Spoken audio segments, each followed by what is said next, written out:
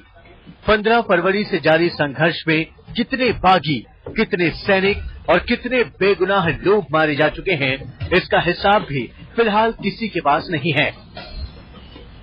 शिव अरूर के साथ गौरव Sawant, Benghazi, Libya आज तक। पूर्वी लिबिया तो गद्दाफी के हाथ से निकल चुका है, लेकिन इतने बड़े पैमाने पर विरोध के बावजूद गद्दाफी सच का सामना करने को तैयार नहीं है।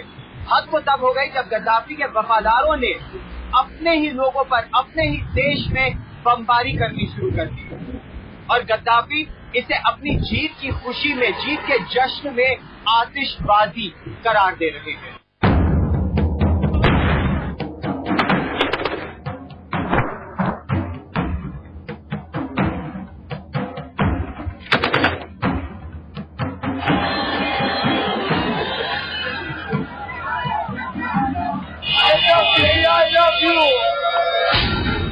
ये तस्वीरें देखकर आप अंदाजा लगा सकते हैं कि लीबिया के हालात कितने भयानक हैं।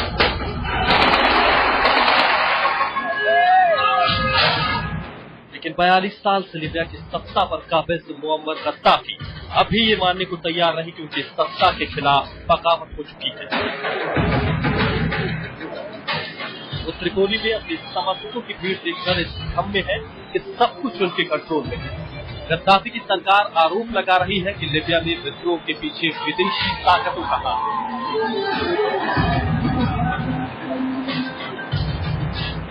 उधर गद्दाफी की सत्ता के खिलाफ हथियार उठा चुके गुटों ने बेनगाजी शहर को अपनी राजधानी बना लिया है। उनका दावा है कि गद्दाफी की तानाशाही करीब करीब खत्म हो चुकी है। बागियों के नेता और गद्दाफी की सरकार में न्याय मंत्री रहे मुस्तफा अब्दुल जलील के मुताबिक लीबिया में नई अंतरिम सरकार बन चुकी है और इसे अंतर्राष्ट्रीय मान्यता दिलाने के लिए पूर्व राजनयिकों को जिम्मेदारी सौंपी जा चुकी है। विद्रोहियों ने भारत में लीबिया के पूर्व राजदूत अली सादी को विदेश मामलों का प्रभारी नियुक्त किया है। जहां गद्दाफी ये दावा कर रहा है कि असलूब उसके पास है, वही ईस्टर्न लीबिया के लोग ये कह रहे हैं कि गद्दाफी झूठ बोल रहा है और जमीन पर जनता का कब्जा है। गद्दाफी और विद्रोहियों के बीच इस खींचतान में लीबिया कब तक टूटने से बचेगा ये कोई नहीं जानता। विद्रोहियों का दावा है कि लीबिया की क्षमता उनके साथ है, इसलिए अब गद्दाफी की गद्दी नहीं बचेगी। शिवरूर के साथ गौरव सावंत, बेनगाजी, लीबिया आज तक। किसी भी देश की आवाम अपनी सरकार के खिलाफ बिना वजह बगावत नहीं करती। लीबिया में भी लोगों ने 42 साल तक गद्दाफी की तानाशाही को सहा, लेकिन जब तानाशाह 42 साल तक सिर्फ अपनी तिजोरी भरने में लग जाता है तो जनता के हिस्से में सिर्फ अत्याचार ही आता है। और लीबिया में यही हो रहा है। इसी अत्याचार के खिलाफ लोगों ने न सिर्फ आवाज उठाई बल्कि अब हथियार उठा लिए हैं।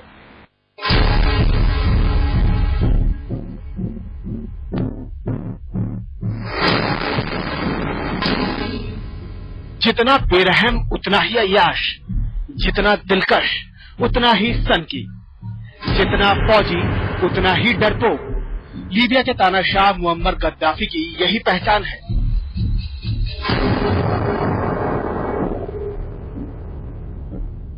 हाल ही में विकिलीक्स ने गद्दाफी की अजीबोगरीब दुनिया का खुलासा किया था। 69 साल के गद्दाफी के साथ साय की तरह रहती थी यूक्रेन मूल की एक नर्स, जिसका नाम है गैलाइना कोलोत्सेर्स्का। सिर्फ गैलाइना को ही गद्दाफी के पूरे रूटीन की जानकारी रहती थी। हालांकि गैलाइना भी गद्दाफी का साथ छोड़कर अपने देश यूक्रेन लौट चुकी है। गद्दाफी को बंदूकधारी महिलाओं को अपना बॉडीगार्ड रखने का शौक है, जिन्हें किलिंग मशीन के नाम से जाना जाता है। उनकी संख्या 40 के आसपास होती है। दूसरे देश में भी वो अपनी महिला अंगरक्षकों और प्राइवेट नर्स के साथ स्पेशल टेंट में रहते थे। सरकारी कामकाज भी वो अपने शाही टेंट में ही निपटाते हैं। गद्दाफी कहीं भी जाए, दूध के लिए अपने साथ ऊंटों को ले जाना नहीं भूलते। खून बहाने से कभी भी ना हिचकने वाले गद्दाफी को ऊंचाइयों से डर लगता है। पानी के ऊपर से उड़ान भरने से वो बचते हैं और कभी होटल में रहना पड़ा तो ग्राउंड फ्लोर पर ही रहना पसंद करते हैं।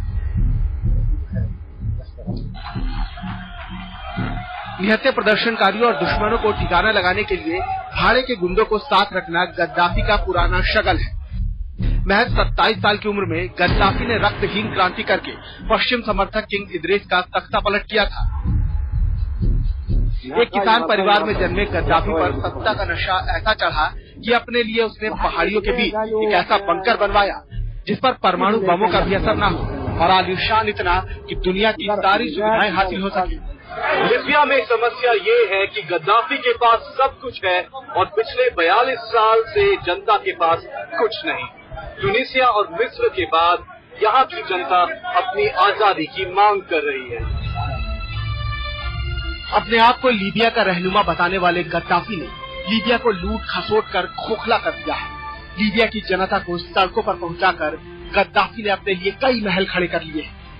लीबिया से लेकर ब्रिटेन के कई बैंकों में, यहाँ तक कि स्विस बैंक में भी गद्दाफी और उनके रिश्तेदारों के नाम अरबों डॉलर की संपत्ति जमा पड़ी है। लेकिन जैसे जैसे लीबिया में गद्दाफी की जड़ें हिल रही है, वैसे ही गद्दाफी का खजाना भी खतरे में पड़ रहा है। आज तक ब्यूरो। 42 साल तक लिबिया के लोगों ने गद्दाफी को बर्दाश्त किया। शायद इस तानाशाही को वो कुछ समय और बर्दाश्त कर लेते, ये सोचकर कि उनकी तकदीर भविष्य में बदलेगी। लेकिन भविष्य तो और अंधकारमय लग रहा है लोगों को। गद्दाफी के बाद उसके बेटे एक बल्गेरियन डांसर पर लाखों पाउंड लुटा रहा है, तो दूसरा फर्जी डिग्री के लिए लाखों पाउंड खर्च कर रहा है। पांचों बेटे कुछ न कुछ गड़बड़ कर रहे हैं और इसीलिए लोग परिवर्तन चाहते हैं, एक नई शुरुआत चाहते हैं।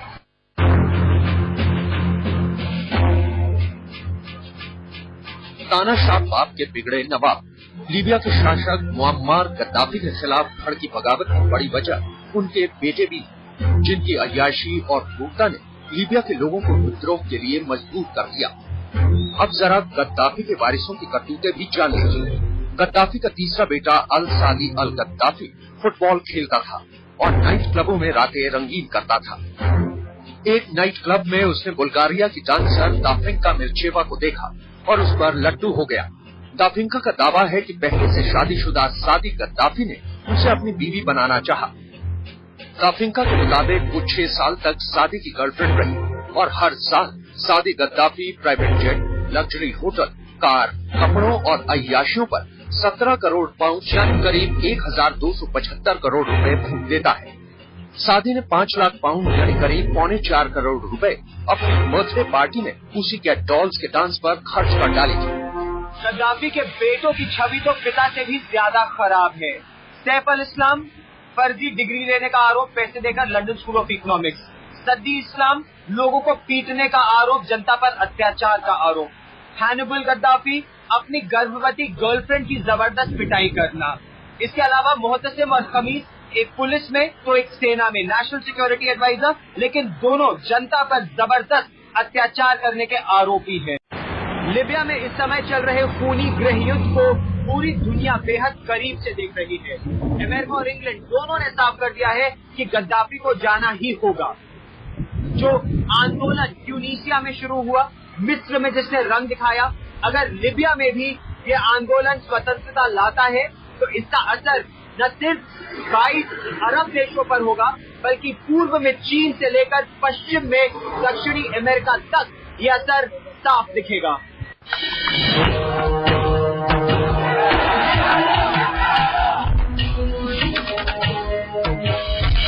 लीबिया धधक रहा है। गद्दाफी के खिलाफ बगावत की आग में लीबिया के लोग लहूलुहान हैं। विद्रोही नेता गद्दाफी की फौज के अत्याचार से लीबिया के लोगों को बचाने के लिए अमेरिका से गुहार लगा रहे हैं। अमेरिकी युद्धपोत लीबिया की दहलीज तक पहुंच चुके हैं। अब दुनिया ये सोचकर दहल रही है कि कहीं लीबिया का अंदरूनी संकट विश्व के लिए विनाश की वजह न बन जाए। अमेरिका भी जानता है कि अगर उसने लीबिया में दखल दिया तो बात बिगड़ जाएगी, क्योंकि क्यूबा, वेनेजुएला समेत कई लैटिन अमेरिकी देश गद्दाफी को समर्थन देने का ऐलान कर चुके हैं। ईरान और अरब के कई देश भी गद्दाफी की तानाशाही को शह दे रहे हैं। रहा सवाल यूरोप का, तो गद्दाफी ने यूरोपीय देशों की घेराबंदी करने का दांव भी चल दिया है।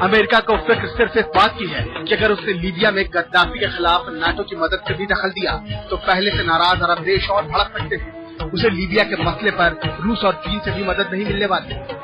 लेकिन सवाल यह है कि आखिर संयुक्त राष्ट्र संघ कब तक लीबिया में तानाशाही का तांडव बर्दाश्त करेगा। शिवरून, बेंगाजी, लीबिया, आज तक।